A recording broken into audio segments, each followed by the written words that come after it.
Hello boys and girls, thank you so much for joining us again as we continue on our series looking at the life of Jesus. And this is our 5th lesson that we've done. And I thought what we would do before we start today's lesson is have a little think back to the lessons we've already done, because that happened before Christmas, which seems like a very long time ago now. But if you remember the first lesson, I did that one, and that was looking at how in the Old Testament, in the Bible, we're told so much about this promised rescuer who was going to come. We were told all about his family history. We were told all along that God had planned to send a rescuer to save his people from their sins. And we were told the people who were going to be in this promised rescuer's family line, so that we could look back at his family line and say, yes, well, this is the promised rescuer. And we looked at people like Abraham and King David, who were in his family line, which showed that he was the promised rescuer or Messiah. And then in the second lesson, Andy looked at John the Baptist and how an angel came to Zechariah and told him that Elizabeth, his wife, was going to have a baby. And this baby was going to be very special. And this baby was John the Baptist, whose job was to prepare the way for Jesus, to prepare the way for this promised rescuer, to say that he is here and to pay attention to him. And then in the third lesson, John from church, not John the Baptist, but John from church, told us all about Jesus' birth and how this was the arrival of the promised rescuer at this point in time when he was born in a stable in Bethlehem. And then the final lesson that we did before Christmas, Claire told us all about how Jesus was dedicated in the temple, and how he met, or Simeon and Anna met Jesus. And these were people who loved the Lord, and they loved his word, and they knew that God had promised to send someone to rescue his people. And they knew that this baby Jesus was that child.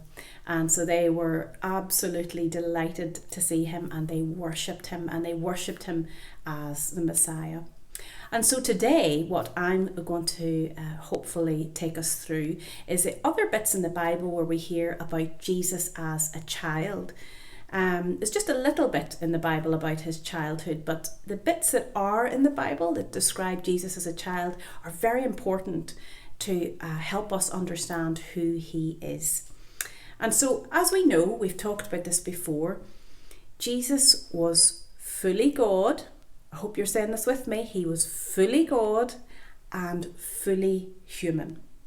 And there's nobody else in the world who is like that. Only Jesus is fully God and fully human. And so he is primarily God's son. But he was also fully human, and he had earthly parents. And his earthly parents were, again, if you were sitting in front of me, I would get you to put your hands up and tell me who Jesus's earthly mother and father were. And the answer, of course, is Mary and Joseph were his earthly parents. And so one of the other stories that we hear right after Jesus's birth, and sometimes we can think this happened in the stable right after the shepherds came, but actually quite a bit after that, the wise men came. So we wouldn't have been in the stable anymore, but Jesus would have been a very, very young child when wise men came to visit him. And they saw a star in the sky which told them there was a new king. And the wise men came and they wanted to see for themselves this new king that had been born, and they wanted to worship him. And I read the story quite a bit with Elliot coming up to Christmas time, and this was a little book that we used, and Elliot loved the story about the wise men. And I think the reason why Elliot loved the story about the wise men was because of the presents. And they brought baby Jesus some presents. And I think Elliot got excited because he thought maybe the presents would be a toy tractor or some other sort of toy. But of course that's not the case. They didn't bring a toy tractor. The wise men brought gifts that were fit for a king. They brought gold and frankincense and myrrh, all of which were very expensive, lavish gifts that you would give someone extremely important to a king. And the reason, of course, why they give Jesus those presents was they were recognizing, they were saying, we know that you are a king and these are presents for you, and they worshipped him as a king. And then there's a bit of a gap, because the next time and the last time we hear about Jesus as a child is when he is 12 years old, which is probably older than a lot of you watching this now. And we're told about the time when Jesus and his family and lots of other people from the Jewish faith went to Jerusalem to celebrate the feast of Passover. Now, if you can remember back to previous Sunday school lessons and pathway lessons, of course, Passover is the feast that the Jewish people celebrated, remembering when God delivered them and brought them out of slavery, out of the land of Egypt into the promised land. God using Moses to lead the way there. So this celebration of Passover, the Jewish people, it was like a big party. It was a really exciting, good time, and lots of people went to Jerusalem to celebrate this festival. So Mary and Joseph and their whole family would have gone. And Passover had finished, and they'd all packed up and were starting on their way back to Nazareth, because they lived in Nazareth now. And they were on their way to Nazareth, and I think they travelled for about a day, when all of a sudden, to Mary and Joseph's horror, they realised that Jesus wasn't with them. Their 12-year-old son was nowhere to be found, and they looked everywhere. They went into relatives, little groups of relatives or friends, and said, have you seen him? Have you seen him there? No, we haven't seen him. And because it was such a big group of people, they probably just thought, oh yeah, he's with somebody else, or he's with his cousins, or he's with his friends.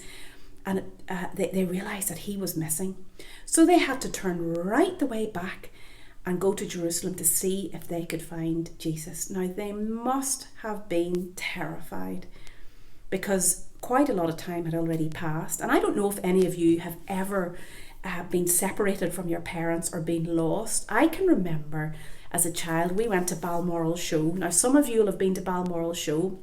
It's a big show for farmers, and it's brilliant fun, and there's hundreds and thousands of people there. And I wandered off. I must have been, I think, about 8 or 9 years old. And I wandered off to see horses, because I loved horses, and I still love horses. But anyway, I wandered off to see some. And then I turned around and I couldn't find my mum, who I'd been with. And I was lost for, I think it would have been about 15 or 20 minutes, although it felt like hours and hours, because I was terrified. I was so frightened. I thought, I will never see my family ever again. But thankfully, they did find me, and it all ended well. But I was terrified, and I can still remember that feeling of being afraid and frightened and all alone and not knowing what to do. But when Mary and Joseph went back to Jerusalem, they did find Jesus. But they didn't find him terrified or frightened or whimpering in a corner. They found him in the temple.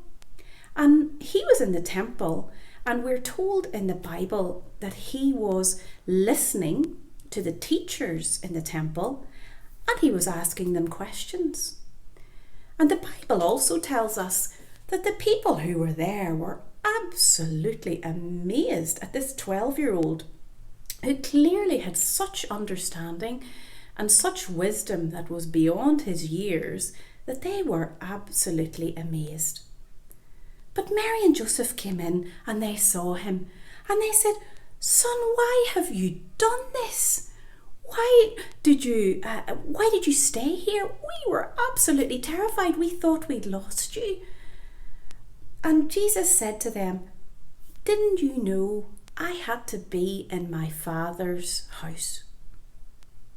Now, this is important, because this is a bit of the Bible where we can see how Jesus was fully God and fully human. Because when he's talking about his Father's house, he is talking about God. The temple was his Father's house. And yet he's fully human, because here's his parents, Mary and Joseph, saying, "Why did you do this to us?" And it's an important moment for us to realise that he is fully God and that he is fully human. But we're told that after this, Jesus went back to Nazareth with Mary and Joseph, and we're also told that he obeyed them. And Jesus, of course, was not like any other boy or girl for that matter, in the sense that he was always obedient to them. And when the Bible says that, it doesn't mean most of the time he was obedient. It means all of the time, because of course Jesus was perfect. He was the perfect human. And sometimes we can be pretty obedient, but then we have moments where perhaps we don't obey our parents or teachers, and we all do that, whether we're grown-ups or whether we're children. We never obey perfectly, but Jesus did.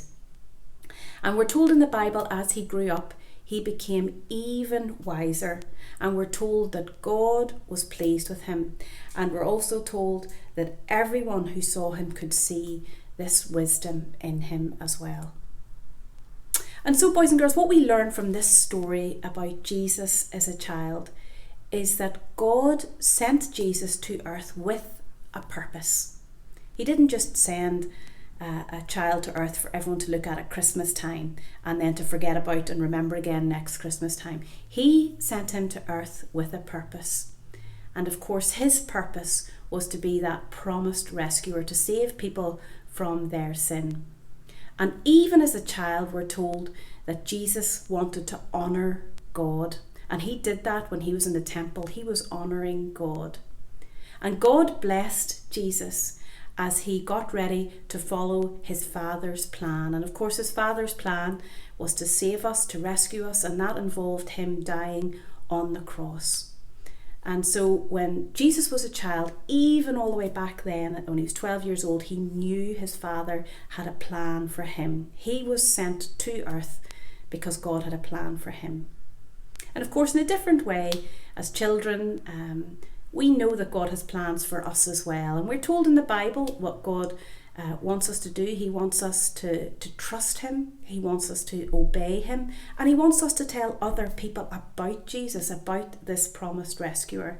So that's something we can think about doing as well. That is a plan that we know God has for us. And of course, that plan isn't as big as God's plan that he had for his son Jesus. But it's one that we can think about as well. So I hope that helps you as we think about now. We're sort of finishing up thinking about the stories of Jesus as a child. And hopefully we'll get to see some of you at Zoom on Friday, and we'll go over some of this and do some questions and things again. So thanks so much for watching. Bye bye.